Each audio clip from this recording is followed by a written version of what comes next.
All right, for the second of the round 5 games, we're going to get a little bit more action from Sari, who actually had to win twice in round 5 because of the issue. So Sari, technically, I don't know. Actually, I don't know if he went undefeated or not. It'd be interesting. Actually, going like 7-0 instead of 6-0. But I don't know. Anyways, going up against Maykon Jackson. Maykon Jackson previously having won. I think we figured out it was actually an OLS that Maykon actually won previously. So, anyways, let's go ahead get into the second round 5 game of OLS number 13.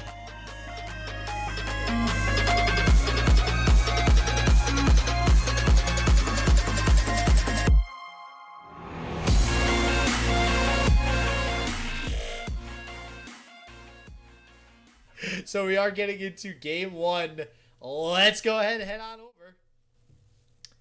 And it looks like, yeah, we are starting game 1. So it's going to be Trickster Sari, otherwise known as Sari, going up here against Maykon Jackson, who we have actually seen a lot of in tournaments on the Brazilian seed as well. So very excited to see Maykon Jackson. I believe I want to say Maykon made it decently far during a duels of Runeterra. Is that right? I think that's where we first saw him. I mean, I know them because they've played in the OLS for a while. I thought they had won one, but it might have just been a second place or a couple of second place finishes. Maybe, okay, maybe that's what I'm thinking. Not duels of Runeterra. Maybe it's actually, was it the last one actually? They've topped a couple of them. That's for sure. All right, yeah, hold on. Actually, I'm going to double check. So, because we have the Hall of Fame here. The medium Lebowski was number 12. Void was 11. And, medium Lebowski won number 10 too. And number 8. Jesus. So, medium Lebowski is what am I? Wait, really? Yeah. All right, hold on. Back up. Mind blown. My mind just exploded. What? All right, well, if that makes a lot of sense, actually, because the medium Lebowski has apparently won like 3 OLSs. Is that right? That sounds about right. Yeah. Wow. So we're on like Winding God level here. With Wind. It's so hard because What Am I's name is different between LOR, Discord, and Twitch. Yeah, man, you gotta pick one. Come on. Jesus. I've heard tell that actually Bratched Kata has dropped the Zeramis and is just full on Bratched Kata now. Oh, wow. Okay, well, the second I see Zeramis, I'm saying something. I'm opening my mouth. All right.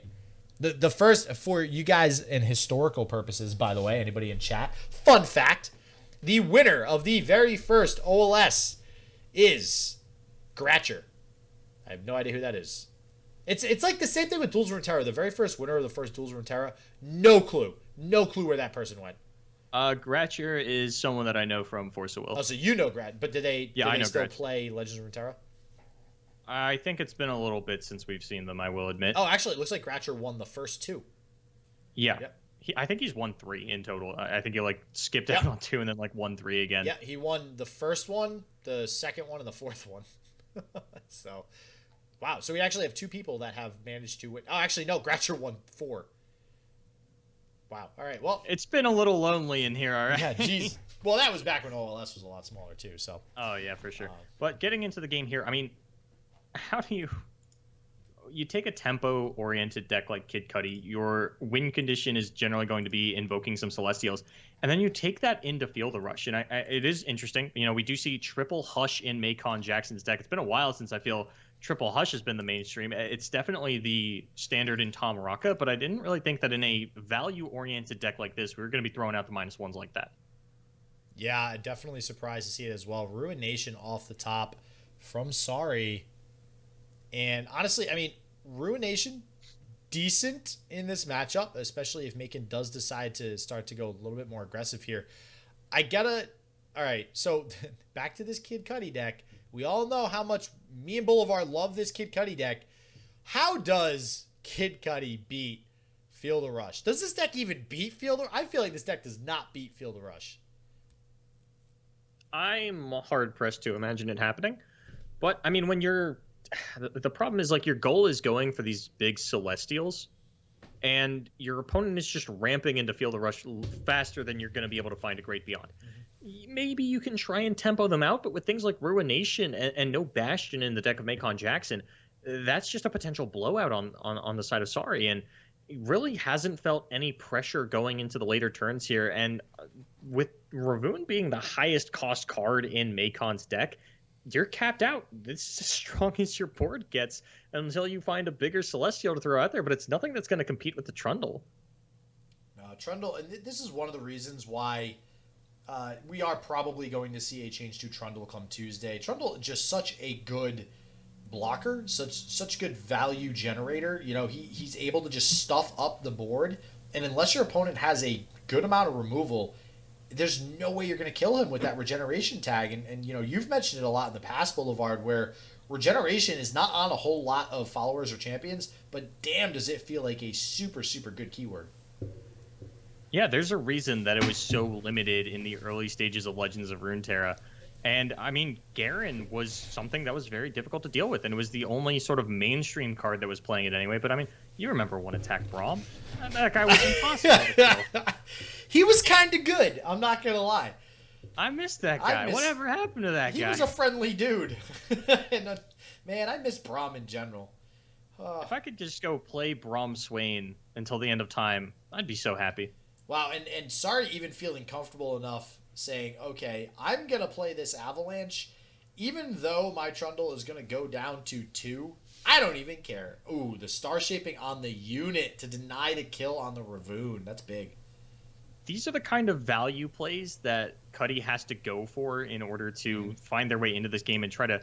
Generally, you really try to outvalue, out-tempo your opponent, but Sari's not playing a value plan, right? This isn't War Mother's Call. I'm trying to put out 2 big units on Field of Rush, and someone in chat had called out Supernova as an answer to Field of Rush. How do you deal with Field of Rush number 2?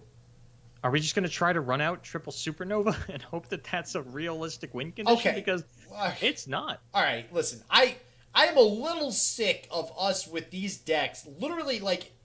We're just like, well, I guess we just have to get the Celestial card that we need. Like, what is that? Honestly, the only option. Like, well, the most powerful card, the most powerful unit in your deck is Ravoon, and yeah. It's a vanilla once it's on board. Do you think a vanilla 5/5's winning you the game? And this is why I hate this deck.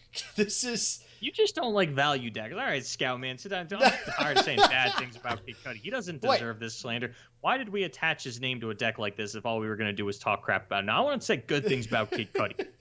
Hey, I like me a good value deck, okay? I can't get on board with these really weird mid-rangey value Leona things that don't seem to have a win con. What kind of value deck do you want to get on board with then, if not a mid-rangey hodgepodge pile of cards? Yeah. I like TF Swain. TF Swain could definitely be a good value deck. I mean, but TF Swain is, I mean, that's a proven, like, that deck is just good, right? So... Yeah, were you an early adapter of TF Swain, or did you look at this and go, I hate this. It sparks no joy. If I could kill it, I would. No, I actually liked it from when it first came out, but I wasn't an early adopter. I kind of ignored it for a while, because I usually do that with the next new popular thing. But, I don't know. Yeah, I can't get online with these decks that rely entirely on Celestials. I think that if Celestial is an alternate win condition, sure, it feels okay with, like, the elusives and stuff, but... I don't think we're at a point with the cards that we currently have where Celestial can just be a reliable win condition 100% of the time. You say that Maykon Jackson is X and 1 or X and O? No, X and 1. So sorry, I got paired X down. And 1? Yep. Okay.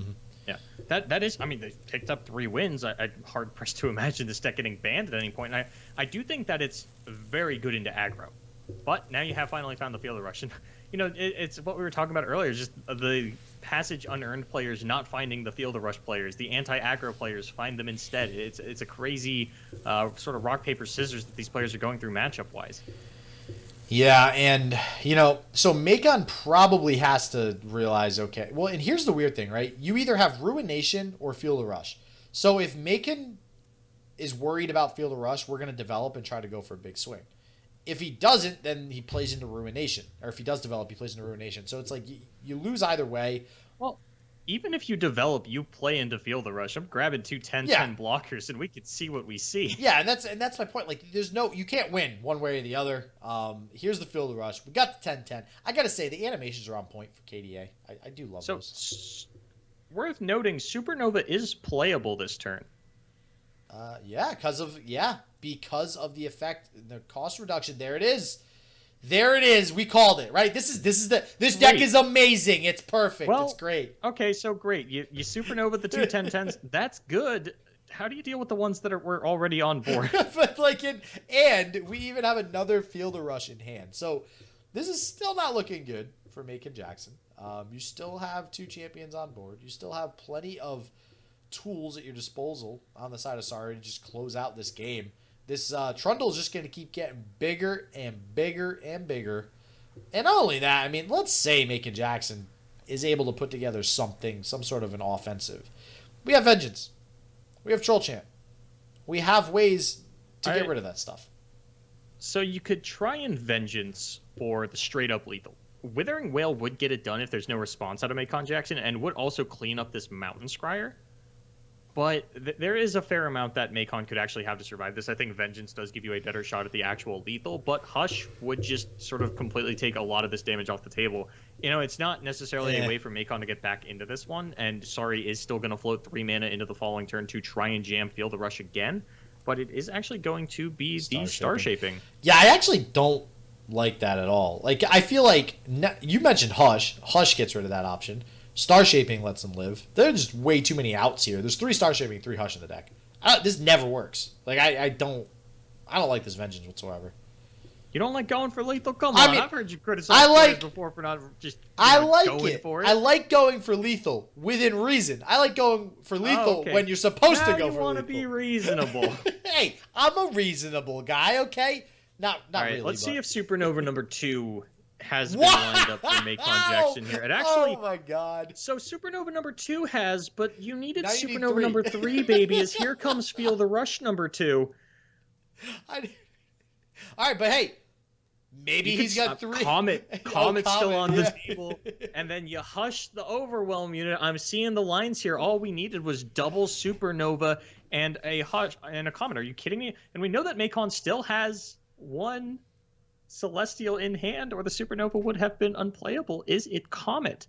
Maykon Jackson. Is this Comet? This has got to be Comet. If this is Comet, and suddenly this Day and Night deck is amazing. Well, this is Comet! So here's the problem. Jesus. Even if you have the Hush for the Overwhelm, we still get to pull this unit to the side with the pillar rather than, actually kill it with the Trundle. So Maykon's not out of the woods yet, but if double Supernova Comet doesn't even win you the game, it's going to take more than that. And this is kind of why I wanted to see the Withering Wail rather than the Vengeance to go for lethal, because it cleans up this Mountain Scryer.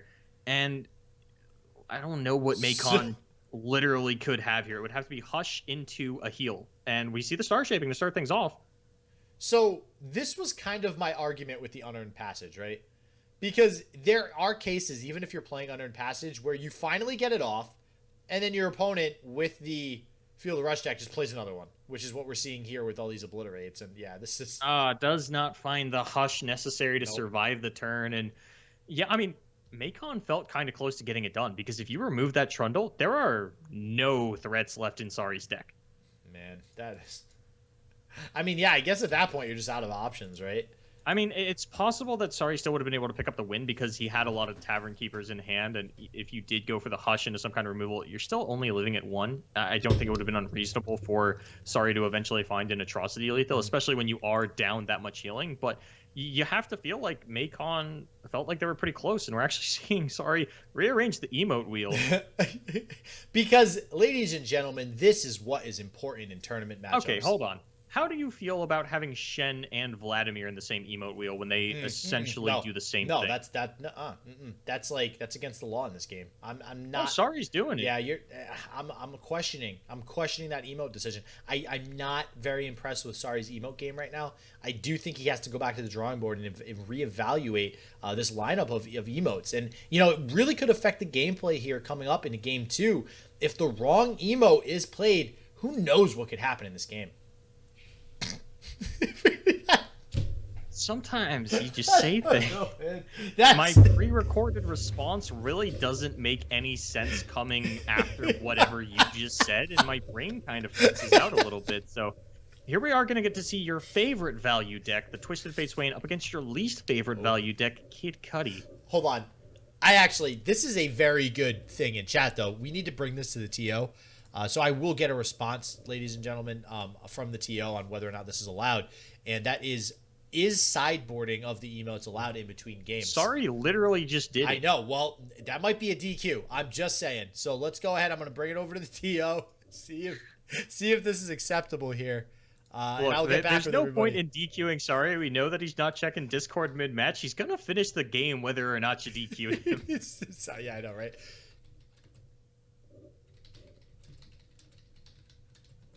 So we are seeing an aggressive start on the side of Maykon. You know, this hired gun is actually going to turn off a little bit of the aggression. You really don't want to offer up. When you are playing a value deck like this, you have to try and find advantages where you can. And attacking a Solari soldier to get blocked by a hired gun and then letting it kill your shield bearer, just getting 2-for-1 like that is not something that Maykon's going to be able to afford to do. And honestly, TF Swain is going to be an uphill battle for this because there's no removal for the Twisted Fate. This is a full-on Targon deck. There's no Sunbursts in this as well. It'd have to be pretty specifically either a Diana coming in at it, which is vulnerable to being removed, or double Unspeakable Horror. And I don't know that that is going to really work itself out in a way that Maykon is going to be happy with. This is sort of the deck that we think of when we talk about Twisted Fate being a win condition. Yeah, let's talk about this TF win condition, huh? And this is definitely looking like it could be a thing here. Okay, so I have a ruling from the TO on sideboarding in between games. The response is that you are only allowed to sideboard emotes in between games if you use both Shen and the Vlad emotes in your wheel. That is the official ruling from the TO. So just in case anybody was worried, this is not going to be a DQ on the side of Sorry. You want to get out of here? You want to ditch this little podunk tournament that forces you to play Vlad Shen? Yeah. What is this? We're going to go back to the drawing board on this TO, man. I don't know. Oh, man. So we do see the TF come down, though. We're going to get a gold card out onto the shield bearer here. And we'll see how Maykon decides to respond. This would be a pretty decent attack if we do go ahead and go with everybody attacking here. I'm going to move this up for you guys. Yeah. All right. So it looks like we are holding back the rest. We don't want the hired gun to go ahead and get a value trade on any of the other Solari soldiers. But we'll push through a little bit of damage. And our opponent did basically concede that they don't have anything like a Pale Cascade. And, I mean, on the side of Sorry, are we firing off this pick a card? The Twisted Fate level up is not something Maykon's going to be able to easily answer. Diana is sort of the only thing that they could have, but... so your TF is at 1. You draw next turn. I mean, it's 4 on the pick a card. I think you're 1 shy with pick a card salvage. So you, I mean, if you commit that many resources, you know, you are potentially putting yourself in a rough spot if there is a Diana coming out of Maykon, because that's not something you can consistently instantly remove. You would need the Make It Rain to kind of high roll onto it to be able to finish it off with a block. Yeah, and the attack token. Back over to Maykon. So actually, this is looking pretty good for Maykon this game. I mean, we do have a very substantial, board as far as tempo is concerned. We do have a fair amount of damage represented currently. We'll see what comes out of this as well. This could That's be... feeling like a Diana. No, wow. Lunari Shade Stalker. Okay, yeah. If Maykon goes to combat and that Twisted Fate is sitting there at the end of it, it's gonna level up, and that's gonna be a disaster because I'm looking at this board out of Maykon. It's only surviving 2 red cards, and that means 2 cards played on Sorry's turn and 2 cards played back on Maykon's turn. Yeah, and this might be that turning point, right? I mean, if we can't finish it off here, which I doubt we're going to have lethal, although there is still... Actually, let me check this deck list quick, because there might be some openings here. Yeah, nope, never mind. So, there's not... I forgot this is the deck with no win con. So, if this TF does get leveled, I think that's a very easy path to victory for Sorry. I'm a little surprised not to see the hired gun go onto the Lunari or the Dusk Petal, just because there is still vulnerable on this soldier that you could go ahead and try and take a double trade on, but I'm actually going to get the Unspeakable Horror out, so it doesn't matter. But I mean, you do have a quote-unquote free attack on the Twisted Fate into that Solari soldier, just having that quick attack. So I was a little surprised to see the blocks lined up this way for Sorry. But I mean, we're going to go for the Twisted Fate level up. Maybe we kept the Lunari Duskbringer or the Dusk Petal around just because, it is going to die to that first red card. And now Twisted Fate's going to level. Maykon hasn't invoked anything. There's no Comet that's going to come down here. Yeah, wow. This is a pretty quick level on the side of TF. Generally speaking, it's a little bit later in the game when we see this level up. I think the quickest I've actually seen is like maybe a turn 6. But this is going to do work 100% for Sorry. We're probably going to get all 3 cards coming out this turn. We even have, wow. I mean, we have 2 Ravenous Flock in hand. We basically can just expend our whole hand and probably clear what looks like the entire board from Maykon Jackson. So we'll see if that's what is going to happen here in a second. Looks like we're dropping the Swain first, which, I mean, that means we won't be able to play at least one of these fleeting cards. And I imagine it's looking like it might be the Ravenous Flock. Or no, actually, probably the Death's Hand, because we're going to want to keep the mana for the Betty Croaker and this Ravenous Flock here. Actually, all right, the spell mana actually gives him 5. So we could play the Betty Croaker and the Death's Hand. Curious to see how Sorry navigates this. A lot of different avenues. Whenever you have these wild cards up from TF, you really got to think carefully about how the stack is going to develop. Yeah, and I mean, you can get off the Flock this turn instead of the Death's Hand if you want to, just because you are red carding this entire board. Mm-hmm. And because it's a little bit weird. One thing that you do have to be aware of is that Leona and Twisted Fate function differently. Leona throws her stun out after the stack resolves. Twisted Fate throws his card out in response to the spell. So, yeah, I was about to say, whatever you do not target the Shield Bearer, because the gold card is going to kill the Shield Bearer no matter what you target with that spell. So, it makes more sense to play the Flock unless the Swain actually needs, like, 2 or... Wait, no. The Flock is more damage for the Swain. We're just pushing the one at face and playing a little mana inefficiently. Yeah. I would have liked the Flock. I would have liked the Flock. I think that the 1 damage you're pushing doesn't really matter in a deck that's playing Star Shaping. Yeah, I agree. I think so. Sorry, I actually just hovered over that Flock. I think you realize that the Flock, it's just you just save more mana, right? So it just makes sense. But yeah, either way, this will level the Swain, which means this is going to be one hell of an attack from Sorry, and I can't imagine Maykon has anything good here that's going to get him out of this situation. I mean, Star Shape, it's so, like, when you start to think of the top end of this Kid Cudi deck, like you said before, Ravoon is the top end as far as followers are concerned.